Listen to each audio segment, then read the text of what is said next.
Assalamualaikum warahmatullahi wabarakatuh. Halo semuanya, kembali lagi di T-Talk episode 5.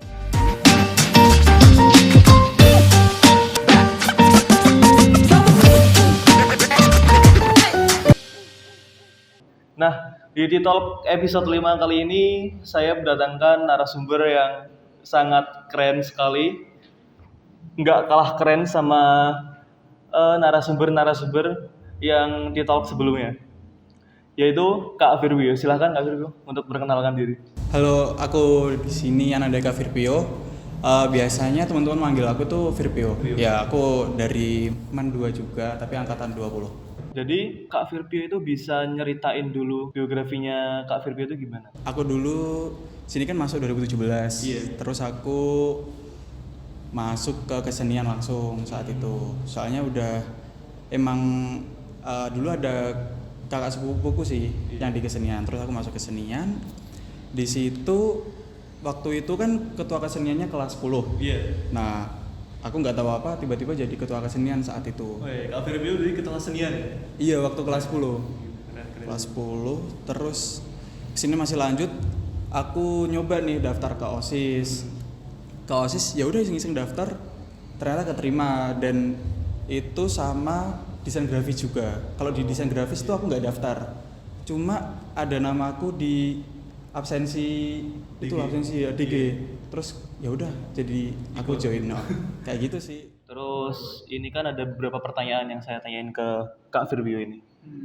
Nah, yang pertama, kenapa Kak Firpio ini bisa buka usaha waktu kelas berapa? Kelas 11 ya tadi katanya? Sebenarnya sebelumnya aku buka usahaku yang sekarang ini udah pernah bikin usaha sama temen-temen waktu Man juga. Ada namanya Berlin, Faril sama Haki. Tahu Mas Haki gak?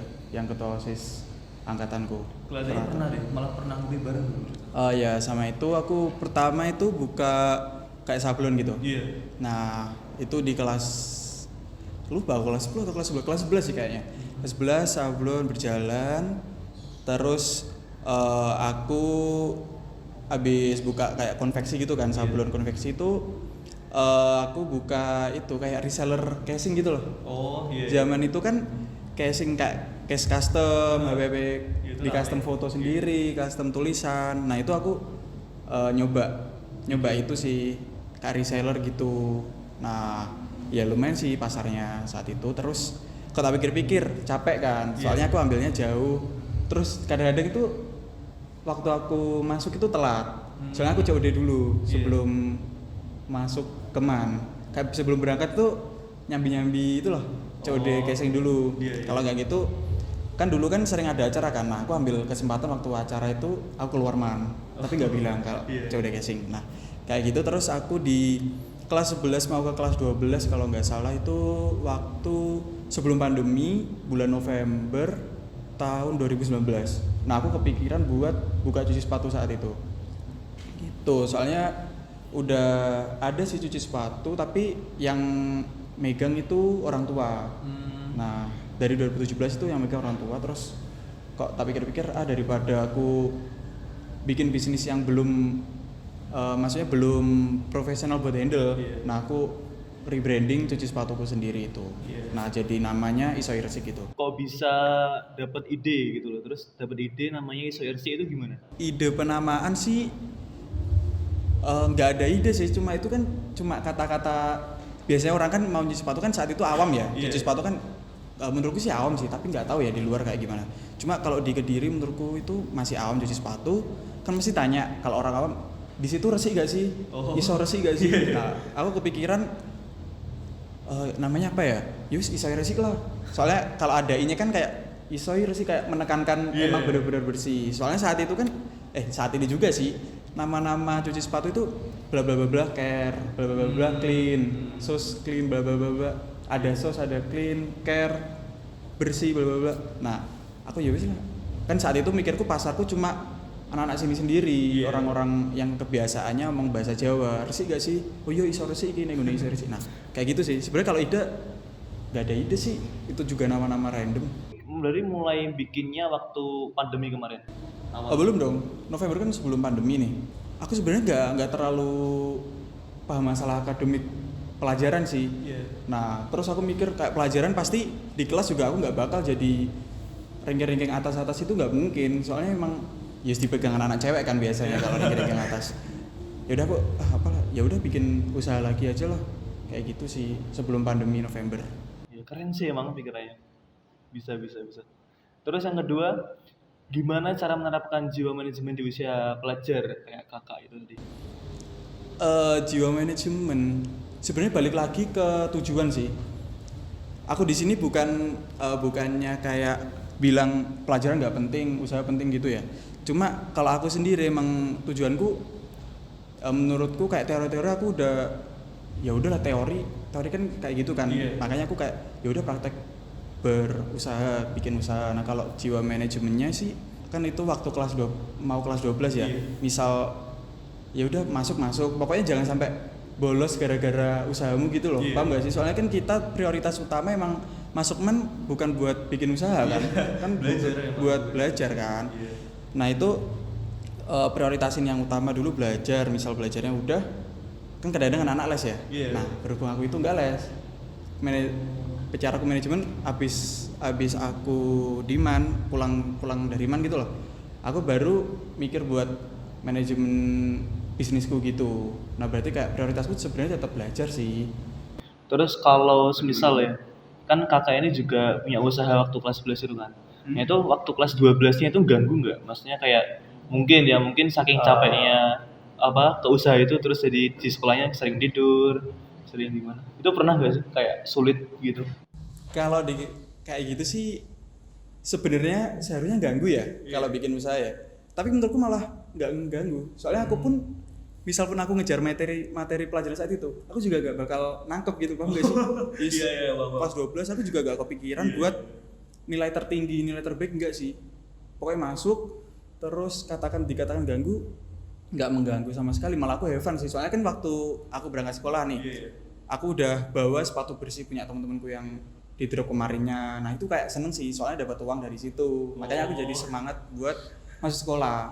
Soalnya pas aku cuci sepatu saat itu juga teman-teman kanan kiri sih, mungkin kelas, kan aku IPS 1, mungkin IPS 2, IPS 3, IPA gitu sih, sama di kelas kayak gitu. Ini berarti bisa dijadiin semangat buat masuk sekolah ya bagi anak yang sering bolos gitu. Jadi buka usaha terus nanti kepikiran, oh ya nanti kalau misalnya aku gak masuk gak dapat uang dong gitu. Ya gitu. Iya. Terus ini kan jadi istilahnya apa ya, jadi CEO ya, yang ISOIRSI itu. CEO bukan lah, aku juga masih nyuci kok, masih ngetim, masih moto. Kalau CEO kan udah lepas tangan, kayak ya wis lah. Aku juga masih kerja kok di ISOIRSI. Terus dulu pernah nggak atau nggak sekarang ya, yang waktu di Univ atau nggak di UB atau nggak di MAN gitu, pernah nggak sih kayak kepikiran atau ngalamin langsung kayak apa ya, dikatain gitu sama teman tentang usahanya kakak ini? Enggak pernah. Ntar aku kalau bilang pernah, nah aku kan yang kena ya. Bener kontennya bagus naik, tapi kan aku sendiri yang kena. Teman-temanku nggak pernah. Teman-teman pasti support kok. Aku bikin usaha apapun kayak sablon yang bareng 3 temanku tadi itu juga pelanggannya juga dari teman ke teman sendiri sih kayak gitu. Terus aku bikin cuci sepatu kan online kan, otomatis dari Instagram, dari WA. Itu juga yang nge-follow pertama-tama juga teman-teman sendiri kok. Jadi teman-teman di sini sangat nge-support sih buat bikin bisnis awal gitu. Saya malah tertarik ya buat nyoba cuci gitu. Iya sih, harus sih. Iya. Iya, harus sih emang. Kalau aku kan orangnya ekstranya di sini kan basket sama OSIS. Nah, otomatis kalau basket kan ya nggak setiap hari bersih dong sepatunya. Itu gitu. Makanya boleh lah buat nanti kawan-kawan mungkin mungkin nanti langsung dapat orderan gitu ya, bisa jadi gitu. Iya, boleh langsung main ke store sih. Oh iya, store boleh ya. Nah, store-nya di mana Kak kalau di Kediri? Kalau aku di Kediri ada satu store di Jalan Penanggungan, di itu selatannya SMP 4 kan ada perumahan tentara kan itu. Oh iya. Iya, depannya situ. Kalau drop point bisa di Devarus Barbershop, bisa di Laste. Oh, Laste. Laste Cafe. Ada di Maps juga kok. Oh, di Google ada? Ada. Jadi lebih mudah ya bagi teman-teman yang mau nyuci sepatu di ISOIRSI. Ya siapa sih yang nggak mau? Soalnya tadi waktu sebelum acara yang mulai itu ada fun fact yang bener-bener bikin aku itu kaget. Soalnya fun fact-nya itu dulu angkatan tahun kemarin ketua OSIS Madura Kota Diri namanya Kak Tegar Widianto ya. Itu langganan buat nyuci sepatu ke ISOIRC. Nah ini bener apa enggak sih? Ya pasti bener sih. Oh iya bener. Kalau aku mau ngomong yang nyuci juga banyak sih anak-anak sini yang langganan dari dulu sampai sekarang, nggak cuma Tegar sih. Cuma kalau Tegar sih dulu dari sepatu ini masih baru kan kotor, dicuci sampai sekarang udah sepatunya udah kayak tempur gitu loh. Itu tetap dicuci sih si Tegar. Kan sekarang dia kan di Malang. Ya, Awan juga buka di Malang nih. Soalnya sambil kuliah tuh buka ISOIRC di Malang, dia juga tetap nyuci sih. ISOIRC kan tadi udah buka lagi di Malang ya. Nah itu rencana Kak Vio ini kedepannya itu mau lebih diluaskan ke seluruh Indonesia, bahkan mungkin ke luar negeri. Ya kalau goalsku sih kayak gitu. Siapa sih yang nggak mau usahanya sampai dikenal siapapun lah ibaratnya, semua orang tahu ISOIRC. Aku pun juga pengen kayak gitu sih. Nah, tapi kalau yang di Malang ini belum segencar yang di Kediri. Soalnya kalau di Kediri kan udah ada yang handle ya, ada timnya lah ibaratnya, ada timnya. Kalau di Malang itu masih pure aku sama temenku satu gitu doang. Cuma itu kan udah kayak nyambi kuliah gitu loh. Nah jadinya kayak fokusku agak terpisah, terbagi-bagi gitu loh, bukan buat gedein ISOIRC doang. Misal ya, ini kayak pertanyaan agak receh sih Bang. Nah kan dulu waktu kelas 11 ya, nah kelas 11 itu baru buka usahanya. Nah terus waktu otomatis kalau ada orang order gitu kan bayar. Terus pernah nggak sih kayak ada nemu satu orang gitu ya, satu yang order itu teman dekat sendiri. Terus kayak diguyonin gitu loh, mungkin bahasanya kayak aku konco cedek loh, masuk bayar. Gitu. Nah aku pasti balas gini sih. Nah berhubung kita teman dekat, ya bayarmu 12 lah, soalnya kan kita teman dekat. Kamu kan pastinya pingin temenmu kaya kan.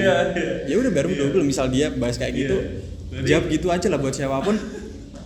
Biasanya kan ada harga teman nggak? Nah jawab aja kalau harga teman lebih mahal, soalnya kita temenan. Nah kayak kan kamu kan pasti pingin aku kaya. Ya berarti konsepnya gini ya, berarti konsepnya harus sama teman itu harus nge-support gitu ya. Kira-kira ya itu ISOIRC mulai melejit itu tahun kapan dan gara-gara apa ya bisa naik drastis gitu? Kalau melejitnya awal buka lumayan, terus kena pandemi surut kan. Pandemi surut, aku bikin kayak gebrakan baru gitu, terus naik lagi. Yang lumayan naik itu gara-gara Persik sih. Soalnya pemain-pemain Persik saat itu yang sebelum Persik pindah gitu kan. Kan sekarang kan pemainnya udah yang lokal udah pindah-pindah. Nah, itu nyucinya ke aku. Kayak gitu. Jadi kan aku bilang gini sih, nyuciin aku lo gratis, gue promote mau piye. Kayak gitu. Apalagi kan mesnya deket sini kan. Ya wis sana aku dibantu sama Mas Balo namanya. Dia juga anak Mang. Nah, itu dibantu kayak iki lo, capers iki lo, sepatu harga cucian. Nah, ntar dipromotin sama dia gratis. Berarti bayarnya lewat promosi itu. Kayak yoi timbal balikku gitu. Kamu kan dia kan otomatis punya traffic ya, kan punya followers banyak pemain sepak bola, apalagi sepak bola kan identik sama sepatu kan. Nah, kayak gitu.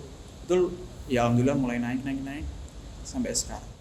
Mungkin bisa dipromosiin sih Kak dari sini ISOIRC. Mungkin melayani cuci sepatu kayak gimana, terus harganya juga bisa di-spill juga, mungkin Instagramnya juga. Aku sih nggak pernah sih spill kayak ayo nyuci ke aku gitu, soalnya kayak menurutku terlalu apa sih, nggak bakal. Misal teman-teman di sini yang lihat tertarik buat nyuci sepatu, ya udah kepoin di Instagramnya @ISOIRC. Kalau yang lagi di Malang @ISOIRC.malang. Gitu. Webnya apa? Instagramnya? Di Instagram. Kayak gitu. Terus aku rencana plan ke depan kayak bikin ISOI kreatif, ISOI dealer kayak gitu. Lebih ngecabang-cabang lah. Cuma kalau saat ini misal barangmu kotor, nyuci ke aku. Misalnya di Kediri bisa langsung ke Jalan Penanggungan. Di di situ. Di Map juga ada. Ada yang setoko sama itu ya, Devaros ya. Drop point juga bisa di Devaros, di Laste, kayak gitu sih. Bagi teman-teman yang mungkin ini kan juga musim hujan ya. Nah, apalagi pelajar gitu kan. Nah, kalau pelajar terus musim hujan otomatis kan kotor buat mungkin lari-lari terus becek kena air. Itu bisa banget nyuci sepatu kalian di Soirsi. Karena ini apa ya yang bikin nih yang punya Soirsi. Iya, jadi teman-teman silahkan bisa langsung. Jadi nggak harus sepatu aja, bisa berupa tas, ransel juga bisa ya, helm juga bisa. Selagi bisa dicuci bisa. Ya mungkin itu saja ya, sekian dari podcast kami. Mungkin kalau kalian mau lebih kepo, lebih penasaran lagi sama isu RC atau bahkan penasaran sama Kak Virpio-nya bisa langsung cek Instagramnya, semuanya ada di situ. Dan mungkin sekian dari kami, kurang lebihnya kami minta maaf. Saya Fahyadar Zuni, izin mohon diri. Wassalamualaikum warahmatullahi wabarakatuh.